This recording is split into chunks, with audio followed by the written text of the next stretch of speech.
کچھ دوست یہ سمجھتے ہیں کہ جی بندہ مر کے ختم ہو جاتا ہے، مٹی ہو جاتا ہے۔ میرے بزرگوں یہ بات غلط ہے، موت مٹاتی نہیں ہے، موت صرف دنیا بدلواتی ہے۔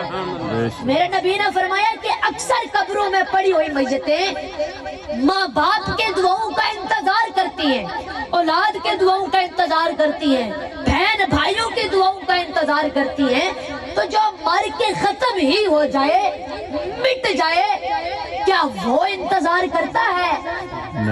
نہیں نا۔ تو یہ بات غلط ہے کہ موت مٹاتی ہے، موت مٹاتی نہیں ہے، موت صرف دنیا بدلواتی ہے۔ یہ اللہ رب العزت کا بنایا ہوا نظام ہے۔ آپ دیکھیں کہ ہم اس دنیا میں آنے سے پہلے بھی کسی دنیا میں تھے، اور وہاں سے نکل کر پیدائش کے ذریعے ہم وہاں سے اس دنیا میں آئے۔ رہنا ہم نے جہاں بھی نہیں، یہاں سے ہم نے اگلی دنیا میں جانا ہے، رہنا ہم نے وہاں بھی نہیں، وہاں سے پھر اگلی دنیا میں جانا ہے، رہنا ہم نے وہاں بھی نہیں، پھر وہاں سے اگلی دنیا میں جانا ہے۔ اچھا، اب یہ جو دنیایں ہیں ان کا نام کیا ہے؟ جہاں سے ہم آئے ہیں نا اسے کہتے ہیں عالم عروا، یعنی روحوں کی دنیا۔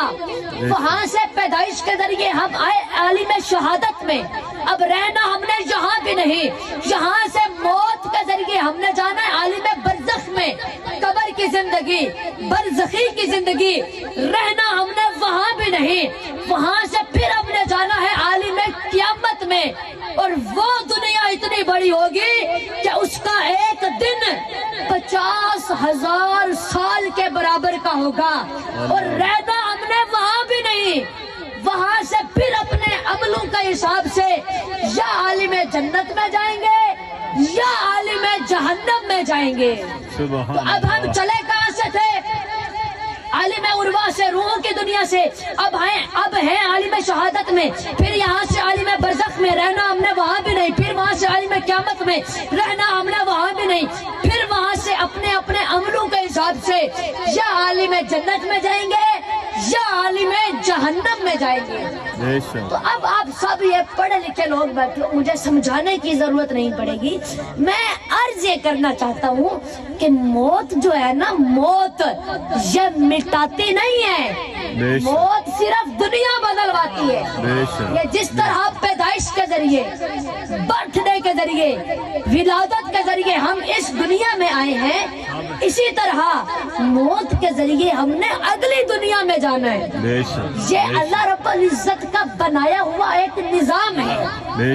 جو دوست سمجھتے ہیں کہ موت مٹا دیتی ہے، اچھا اب میں آپ سے ایک بات پوچھتا ہوں، آپ دیکھیں کہ پاکستان میں ایسے علاقے بھی ہیں کہ جہاں پر عورتیں 12 میل پیدل چل کر گھڑے سر پر رکھ کر پانی بھر کر لاتی ہیں، پانی کی اتنی قلت ہے، تو اب جہاں پر زندہ لوگ پانی کے لیے ترس رہے ہیں، اگر موت مٹا ہی دیتی ہے تو پھر اسے غسل دے کر پانی ضائع کیوں کرتے ہو؟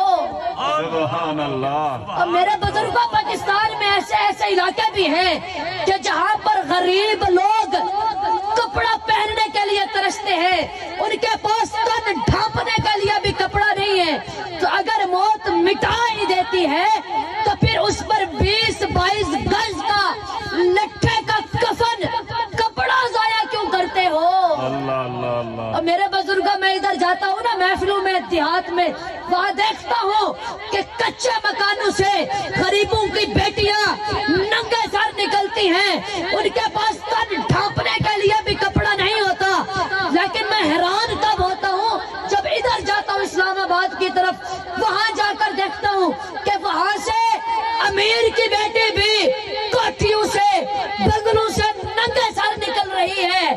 تو اب آپ کیا سمجھیں گے کہ دونوں کا ننگا سر ہونے کا سبب ایک ہے؟ نہیں، غریب کی بیٹی کا ننگا سر اس لیے ہے کہ اس کے پاس دولت نہیں ہے، امیر کی بیٹی کا ننگا سر اس لیے ہے کہ اس کے پاس غیرت نہیں ہے۔ اللہ اللہ اللہ۔ نعرہ تکبیر، نعرہ رسالت، نعرہ خلافت، نعرہ حیدری۔ بات ہے. میرے بزرگوں بس اب کسی کا ننگا سر غریبی نے کر دیا اور کسی کا ننگا سر بے غیرتی نے کر دیا.